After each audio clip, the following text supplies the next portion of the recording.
Aujourd'hui, beaucoup d'églises ressentent un même besoin, retrouver une dynamique missionnelle vivante, capable de faire naître et grandir des disciples, génération après génération.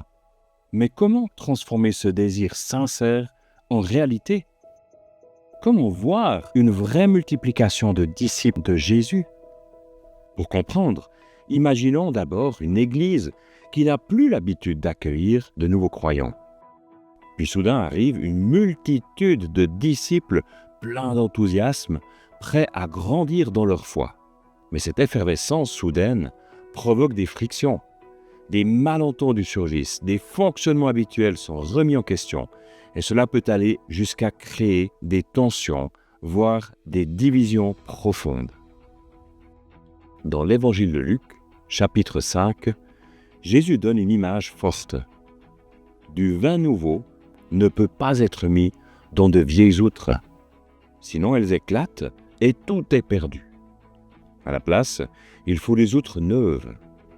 Certaines traductions ajoutent « et ainsi les deux se conservent ».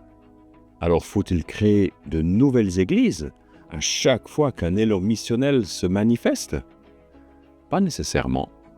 De nombreux responsables chrétiens pensent que Dieu a prévu un chemin original pour les églises qui veulent retrouver leur fécondité missionnelle. Un modèle hybride a ainsi vu le jour, testé avec succès dans plusieurs contextes. C'est ce qu'on appelle le modèle du bourgeon missionnel. Ce modèle respecte deux choses essentielles. Préserver le bon vin existant, c'est-à-dire les croyants et les bonnes pratiques déjà en place, et permettre la multiplication de nouveaux disciples dans un cadre adapté. Mais concrètement, comment cela fonctionne? Tout commence par une dynamique missionnelle. Ça signifie vivre la mission au quotidien en commençant par la prière. Une prière persévérante pour celles et ceux que le Père place sur notre cœur et qui ne connaissent pas encore Jésus. Imaginez un engrenage. La prière fait tourner la première roue dentée qui entraîne la suivante, l'évangélisation. Lorsque des personnes découvrent la foi, cela enclenche la troisième roue, le discipulat. Et quand ce discipulat devient vivant et régulier, une quatrième roue suit naturellement la création de nouvelles petites communautés missionnelles.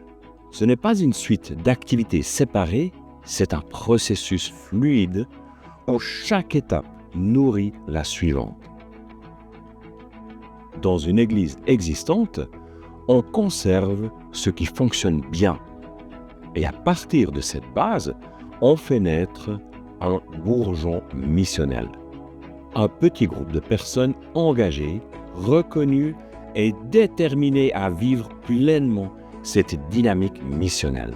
Ce groupe se consacre à la prière et partage l'évangile autour de lui, avec des amis, avec des collègues ou même des inconnus.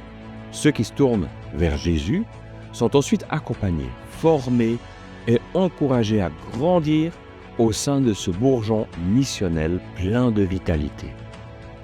Peu à peu, ces nouveaux croyants deviennent eux-mêmes capables d'accompagner d'autres personnes.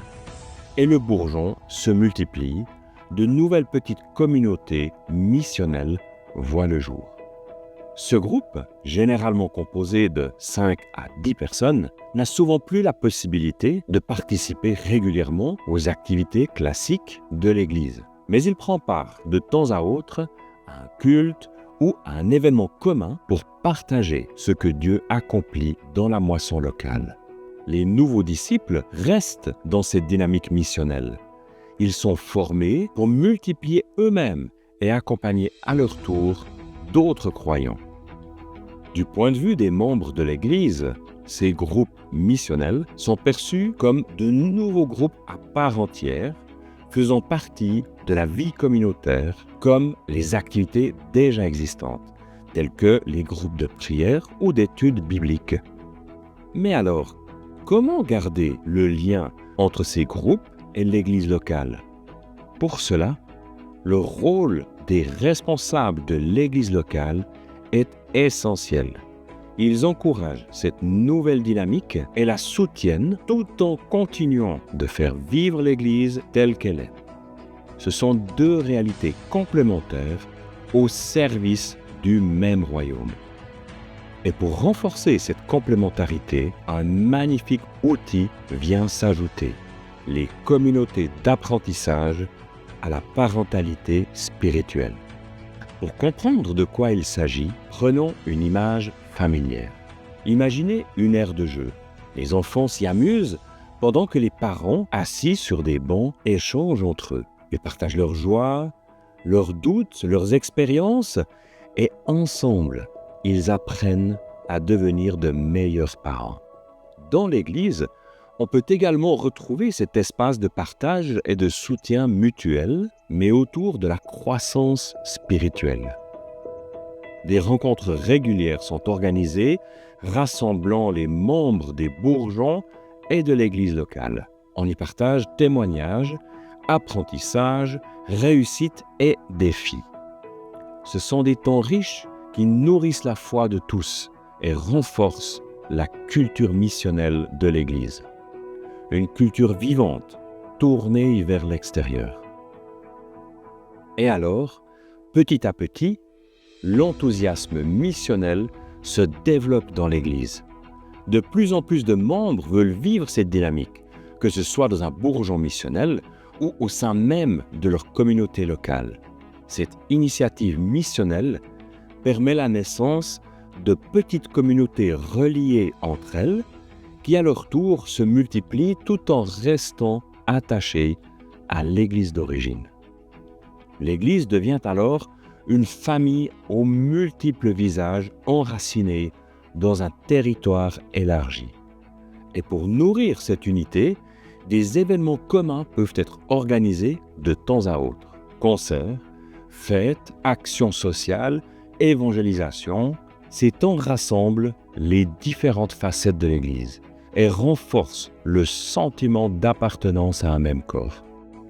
Mais pour que ce modèle fonctionne, certains éléments sont incontournables. D'abord, un leadership local prêt à porter cette vision hybride. Des responsables capables de valoriser ce qui existe tout en accueillant ce qui émerge et prêts à réorienter certaines priorités vers l'extérieur. Ensuite, un petit groupe missionnel déterminé à vivre durablement ce style de vie avec foi, avec amour et engagement. Il est aussi attendu que ces membres participent aux communautés d'apprentissage à la parentalité spirituelle. C'est là que l'expérience se transmet et que la croissance se nourrit. Enfin, un accompagnement extérieur peut parfois être utile pour guider et encourager le processus. Alors, et si ce modèle représentait une vraie espérance pour l'Église d'aujourd'hui, et si c'était l'un des chemins concrets pour répondre à l'appel de Jésus, faites de toutes les nations des disciples? Pourquoi ne pas essayer pour voir ?